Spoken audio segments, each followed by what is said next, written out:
So what's up, y'all? This is Connectors Corner, and I'm here with one of my clients, my son, actually, one of my sons.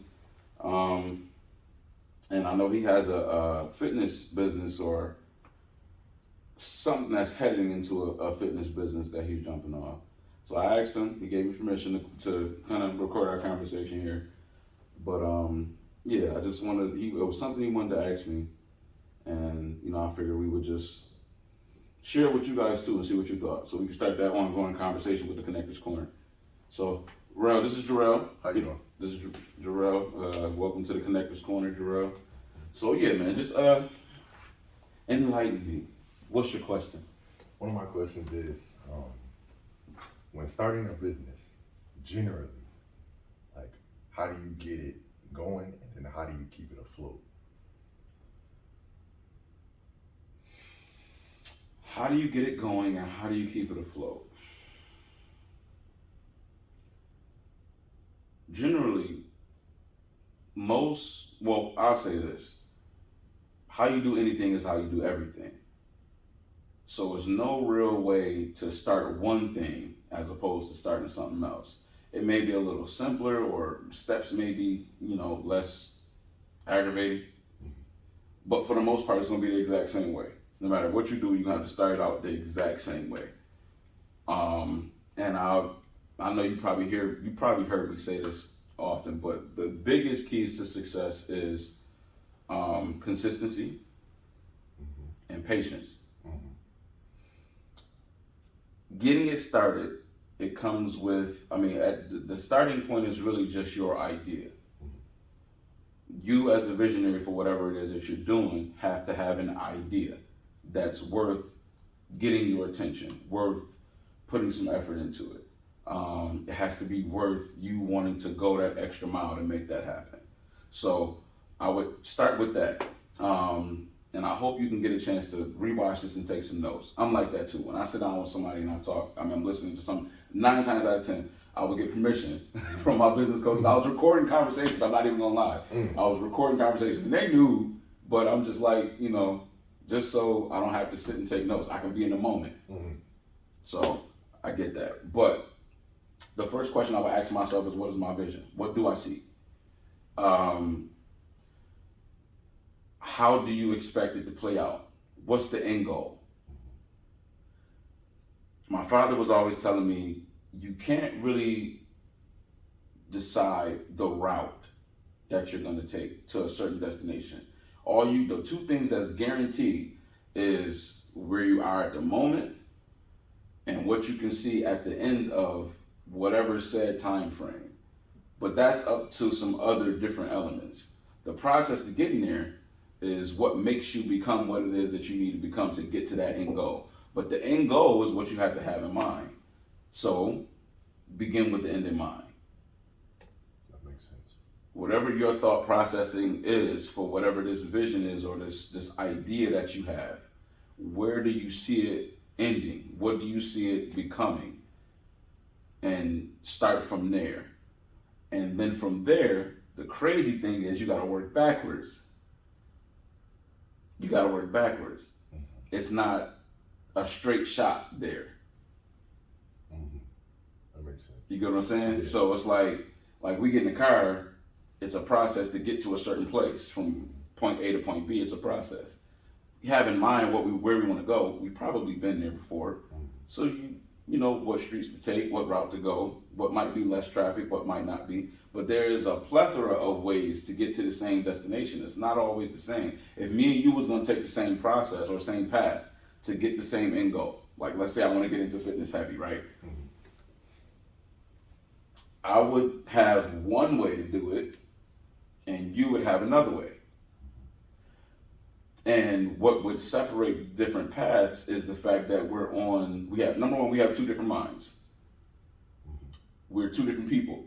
That's one thing I hated about a lot of my business coaches. They give you upfront information, but a lot of times you really can't do it the way they did it because you're not in the same dynamic. Things may be different for you than it is for them. Like a lot of my business coaches were building businesses in, let's say, Houston. And I'll be honest, as a northerner going south and visiting, it's a lot different dealing with the public there than it is dealing with the public here. Makes sense. It is. It's just the personalities, the way they handle different things. It's a lot different process. Like up here, we're just now starting to see Lamborghini trucks, Lamborghinis, Ferraris, Rolls Royces, all those different high-end cars. You're starting to see high-end houses being built a lot of different places. That's happening now because of what's happening with technology. The information is traveling a lot faster.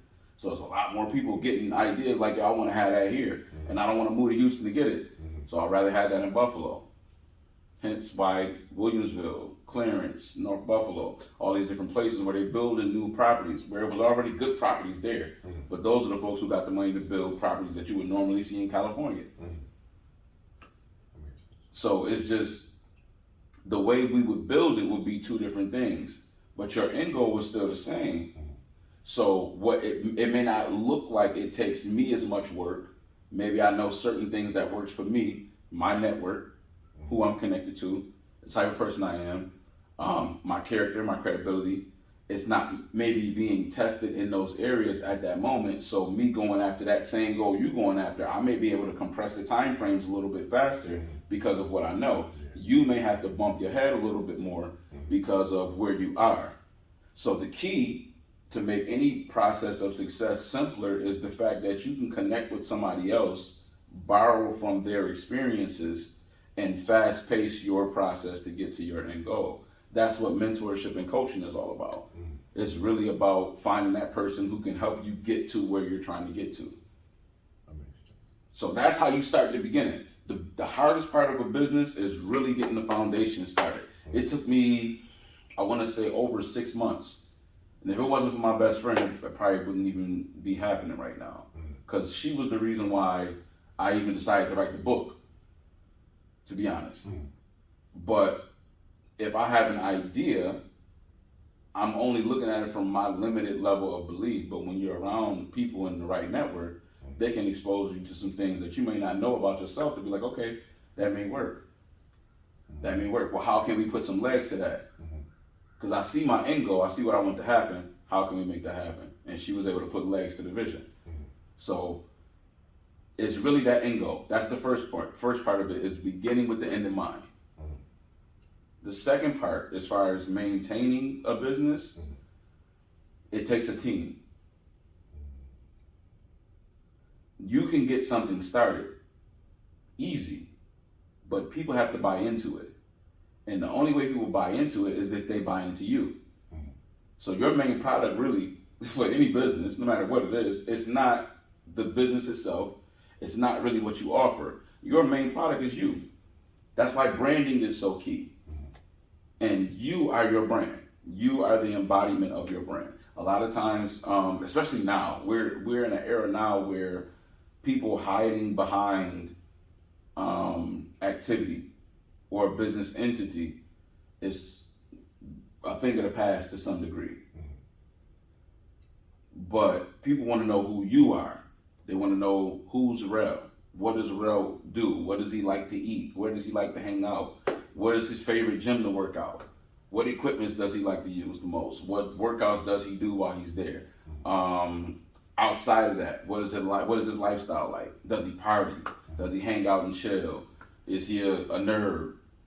You know what I mean? Like, it's just plenty of things they want to know. It's weird stuff, but all of that goes into what makes them comfortable for being with you or working with you as a business partner, business coach, paying you money for whatever it is that you offer. Because they want to be able to have some essence of becoming you to some degree. Maybe not to have what you have, maybe not on a level of like super innate jealousy. That's really not the case, but no, I don't want to knock you in your head and take your shirt. You know what I mean? But I do want to know what it's like to be you, and maybe I can feel that in my own world. And that's the best way to describe it. I don't want what my mentors have. I want to be able to have those same experiences. And I guess that's the best way to describe it. It's considered an experience. I want to experience what it is to be you, or what it feels like to be you, but in my own world. Like a day in the life. Exactly. Makes sense. Exactly. So when you do that and you give that to the people who follow you and they see you operating and doing what you're doing, it's really just the consistency. I'm gonna tell you straight up, success is boring. I see a lot of women talking about they want 6-figure dudes, they want this, they want that. Them Negroes is boring, bro. Like, it's boring. I'm boring. My homie told me I was boring, and I'm like, well, I mean, what else is there to do? I mean, if people smoke or drink, that's fine. It's just not something I do. I don't find enjoyment from that. I like fast cars and motorcycles. That may be boring to a lot of people. That's just my stage. But to some folks, they may feel like that's boring. So the monotony of doing the same thing over and over again and being consistent with it, it creates a rhythm to success. And success has a rhythm. It's guaranteed to have a rhythm. I don't know if you're religious at all, but I use biblical principles for my coaching businesses. I know you know that by now. That's fine. But creation, he spoke it, and as he spoke it, it became. It's a rhythm to it. So 1-2 rhythm. I'm gonna speak it and it shows up. I'm gonna speak it and it shows up because there's a rhythm to success. So once you find that rhythm for whatever it is that you're trying to do, that happens. Yeah. That makes sense. That makes sense. Now, another question. Go ahead. The second question would be, well, the third question would be, you said that you got to work backwards at a certain point. What does working backwards look like? Working backwards is more so, I would say, detailing your vision. When you have a vision for something, it's more so about how detailed can you get to it. You familiar with manifesting at all? Not really. Not really? It's kind of the same thing with what I was just talking about with creation, where he spoke something and it became what he spoke. The more detailed you can be, the easier it is to attract your end goal or your vision or whatever it is, because you know what it looks like, you know what it feels like. You don't have to wonder. The problem that most people have is they don't know what it feels like to be wealthy. That makes sense. You know what I mean? So it's an unfamiliar feeling. They see it, they want it, they know what it might look like, and they think what it may feel like. They don't know what it feels like. You feel me? You feel what I'm saying? So I think that is how you work backwards. And I'll give you an example. Buffalo, and it could be absolutely way out there. I'm telling you right now, it could be just out of control way out there, what I'm about to tell you. But it happened, and to me, that's how it felt. We didn't have any Maybachs here. Never saw a Maybach in person ever in life. Only on TV, internet, social media. I went to the Benz store, and I asked them why they don't have any Maybachs in the showroom, at least have one in the showroom, is what I'm saying. Their response to me was, oh, we would never. We would never put that kind of car here. Ever. We would never. Nobody would buy that in Buffalo. I said, really, you think that? Now, granted, at the time, I didn't have no money to buy a Maybach at all. I just wanted to experience it. I wanted to sit in and experience it, right? So, I left out, I kid you not, maybe 6 months later, I went back just to go dream build. Because I told you that's one of my biggest pastimes. My favorite pastime is dream building. I went back. Sure enough, black Maybach. I think it was like a 2018 or 19. Went back and they had it in the showroom. Doors open, windows down, everything. I was like, hey, you ordered a Maybach, huh? She was like, well, I didn't know when I told you, but my manager thought maybe after we talked, we should probably buy one. My thing was the thought transferred, and I probably spoke it into existence, because when I left, I'm like, eventually they're going to have a Maybach. I don't know when. I can't put a time frame on it, but I believe they'll have one. And they had one. It was black on black. And actually, I think I might have spent maybe an hour and a half. I did a conference call for one of the businesses that I was a part of. Mm-hmm. In the showroom, sitting in the back of the Maybach. I was sitting in the car doing a conference call. Mm-hmm. Just to get the experience of what the environment would be like. Mm-hmm. And granted, I got close to one of the sales reps there, and anything I needed, whether it was I was looking at a car, they had a few cars. She would let me go test drive or whatever. Mm-hmm. So I was good. I always got a good experience, and that was a part of my manifestation process. Mm-hmm. So I'm saying working backwards is you getting detailed to the point where you can manifest what it is that you're looking for to happen. Mm-hmm. When you think something at like has an end point, right? Your end goal, you have that in mind. It's clear. This is what I want. Boom. It starts to move towards you. Like if it was in a space and time, this is your goal. Mm-hmm. This is you. Mm-hmm. Most of the time, we think we're going from here to the goal. Mm-hmm. What happens is the more you go from here and you focus on it and you get detailed, the goal comes towards you and you meet at a specific time where you're able to experience that thing on the level that you want to experience it on. See, me, my goal wasn't to buy the Maybach. I just never seen one in person. I just wanted to see it. Yeah. So no, I wasn't looking to buy it. Now, had I been looking to buy it, I'm pretty sure the things would have lined up for me to be able to buy a Maybach at that time. Mm-hmm. But at that time, I don't think I was ready. Mm-hmm. So that is what I'm saying, working backwards. You have the goal. The more detailed you get about the goal, you start to put things in place to attract the goal. So as you're moving towards your goal is moving towards you because you're detailed. Now, anything in between that may happen that is out of your control, you can't control that. Mm-hmm. But you know, at this point, I want to do this. At this point, I want to do this. And at this point, I want this to happen. Then the goal should be not that far into the future after that. Mm-hmm. And you just work that way back. So I'm here. Like, I'll use my business. For me to hit the goal I want to hit, I have to bring on 160 clients in the next 6 months. So now I have to work backwards. Well, in order to get 160 clients, I have to have X amount of challenges. Because out of every challenge, it'll be a certain amount of clients that actually get into the mastermind group, right? Okay. So now I know I need to have, let's say it's 4 or 5 challenges, right? Connector challenges. In order to have 4 or 5 connector challenges, I need to expose the book to, I need a certain amount of people to buy the book and want to get involved in the challenges, right? So let's just say it's 160 people as clients. Just for the sake of numbers, let's just say I need to have 2,000 people come through that challenge. And let's say for the sake of numbers to get it to the nearest round number, I need to have, I would say 8,000 to 10,000 people buy that book, right? How many people do I have to expose for 10,000 people to buy the book? So I need 10,000 copies of the book sold, right?